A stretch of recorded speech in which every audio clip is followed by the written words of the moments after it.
Buenas imparables, soy el pastor Brian Chalai y es una alegría que seas parte de esta comunidad. Hoy nos encontraremos con Dios en Marcos capítulos 11 y 12 para seguir creciendo en nuestra relación con Él.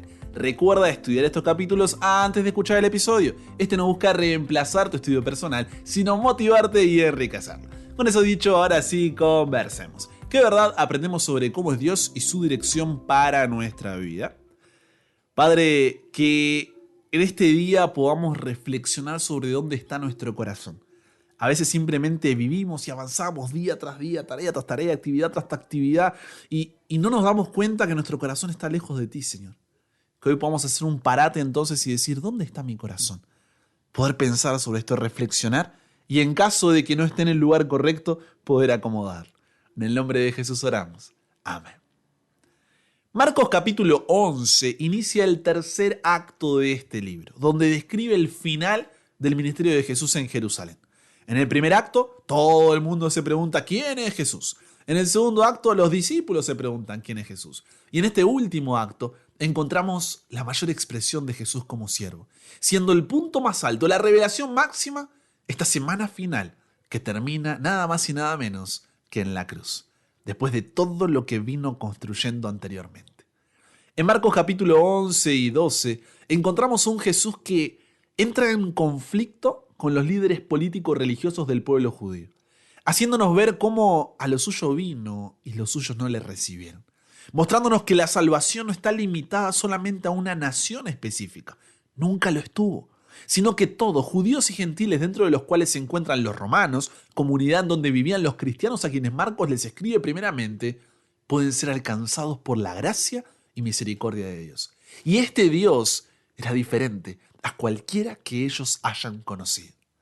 En la antigua cultura romana, la religión estaba fuertemente arraigada en la vida cotidiana, tenía una naturaleza altamente sincrética, lo que significa que los romanos eran conocidos por adoptar y adaptar creencias religiosas de otras culturas a medida que expandían su reino. Los dioses en la religión romana eran en su mayoría regionales o nacionales, lo que significa que cada ciudad o comunidad tenía sus propios dioses patrones y rituales específicos. La noción, la idea, la concepción de un Dios universal para todos no era algo común en esa sociedad. Pero sobre todo, el reino que Jesús vino a traer en nada se comparaba a lo que Roma entendía como un reino. En Marcos capítulo 11, versículos 1 al 11, la entrada de Jesús en Jerusalén montando un burro muestra su humildad y contrasta con la idea de un líder terrenal que llegaría en un caballo de guerra. Esto podría resonar con la comunidad cristiana influenciada por la cultura romana al presentar un modelo de liderazgo totalmente diferente al del Imperio Romano, que valoraba más la fuerza y la dominación.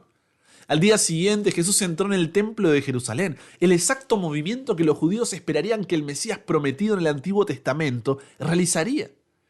Pero en vez de ir para adorar y expulsar a los romanos que estaban allí, como todos estaban esperando expectantes, Marcos capítulo 11, versículos 15 al 18 dice que comenzó a echar fuera a los que vendían y compraban en el templo, y volcó las mesas de los cambistas y las sillas de los que vendían palomas, y no consentía que nadie atravesase el templo llevando utensilio alguno.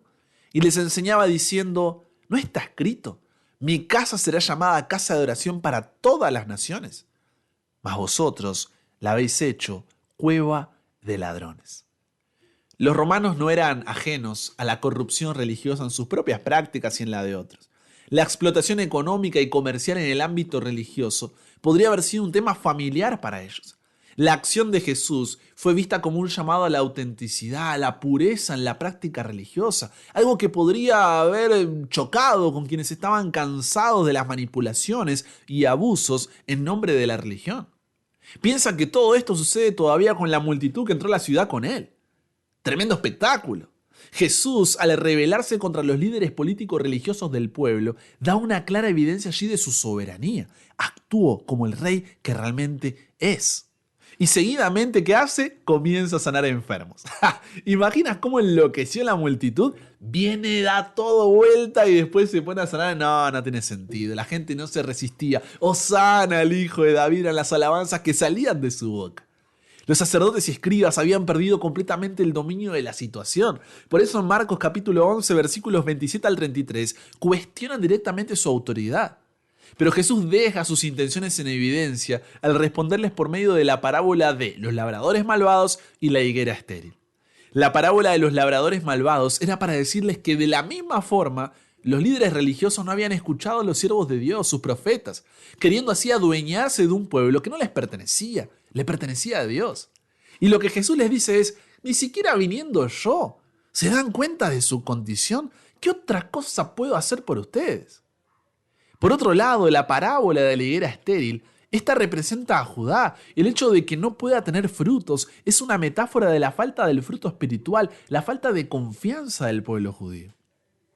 Ante esto, en lugar de los líderes decir, es verdad, estamos mal, hay que cambiar, tal vez, quizá, en vez de bajar la tensión entre Jesús y ellos, cada vez va subiendo más.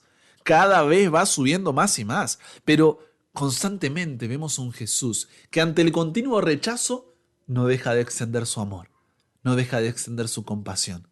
Y esto nos lleva a preguntarnos, ¿no estaremos haciendo lo mismo?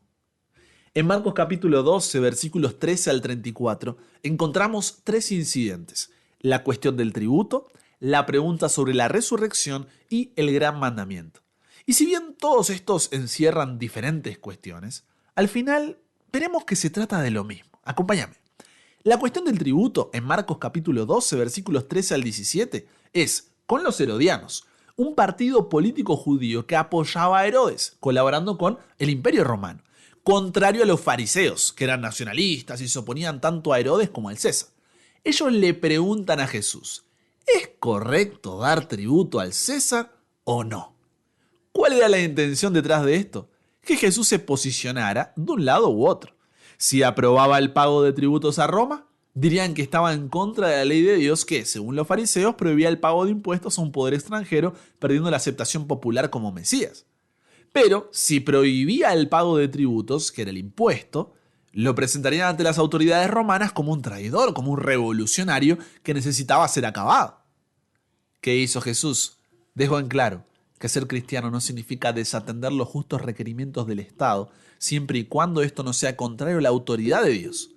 La jurisdicción de Dios es absoluta, universal, la del César, subordinada y limitada. Y mientras ésta esté de acuerdo a la de Dios, uno debe estar en orden, siempre estar en orden. Luego viene la pregunta sobre la resurrección, en Marcos capítulo 12, versículos 18 al 27. Esta es con los saduceos, la anterior era los herodianos. Estos son los saduceos. ¿Quiénes son estos saduceos? Son un grupo religioso y político también dentro del judaísmo que tenía una filosofía materialista, una filosofía escéptica. Creían en Dios como creador, sí, pero negaban que en forma alguna se interesaran los asuntos humanos. Negaban la existencia de los ángeles, de la resurrección, entre otras cosas. Y solo creían en los primeros 5 libros de la Biblia. Entonces le dicen a Jesús, si una mujer, a ver Jesús, si tú tanto sabes, si una mujer al ir quedándose viuda y casándose con el pariente más cercano de su esposo, según la costumbre, como vimos en la historia de Ruth, termina casándose con 7 hombres a lo largo de la vida, ¿por qué? Porque la mujer se casa, el marido se muere, entonces se casa con el siguiente hermano, este se muere, entonces se casa con el siguiente hermano y así sucesivamente hasta haber tenido 7 casamientos. En la resurrección, le preguntan aquí, esto es un planteo, ¿no? No es una historia, es un planteo que le hacen los saduceos. En caso de que haya pasado esto con esta mujer, en la resurrección, ¿con quién de los 7 estará casada? Esta no era una pregunta política, como la anterior del César, sino teológica.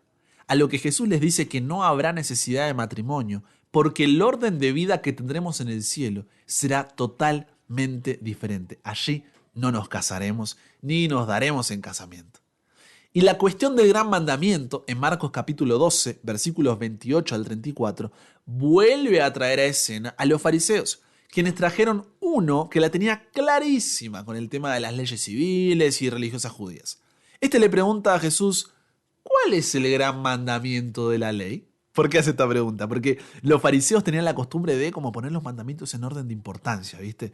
A lo que Jesús no es que contradice los 10 mandamientos como muchos han llegado a afirmar, sino que les dice, ¡ay, no entendieron nada! No se trata de cuál es más importante de obedecer que el otro, sino de lo que la raíz de dicha obediencia trae. Es el amor. Ya que la ley es una revelación del amor de Dios. Si no entienden eso, no entendieron absolutamente nada. Fíjate, si bien la cuestión del tributo, la pregunta sobre la resurrección y el gran mandamiento parecen ser incidentes aislados y desconectados, no lo son. Los herodianos, los saduceos y los fariseos, en el fondo, tenían el mismo problema. ¿Cuál, Brian? No buscaban sinceramente aprender de Jesús o recibir su enseñanza, sino que tenían una opinión predeterminada sobre él, anterior, y solo buscaban justificar su rechazo. Y esto es importante para una comunidad cristiana con influencia romana y para nosotros que muchas veces en lugar de estar abiertos, nos acercamos a Jesús con una mente cerrada. Solo buscamos pruebas para demostrar que está equivocado o que nuestras creencias son las únicas correctas. Pero así nos perdemos la oportunidad de crecer en nuestra relación con Él. El capítulo termina contrastando la actitud de estos grupos de líderes políticos religiosos con las de una viuda. Fíjate qué lindo cómo ha armado todo el escenario aquí Marcos. Contrasta a los herodianos, saduceos y fariseos con una viuda, que lejos de la arrogancia y el orgullo que estas personas habían demostrado, tuvo la humildad de entregar todo lo que tenía. Y esto era más que todos los ricos donantes juntos. Ella lo había entendido todo. Y Marcos asegura de que nosotros también lo hagamos. Definitivamente Jesús era un rey diferente a cualquier otro que haya visto, al igual que el reino que venía a establecer.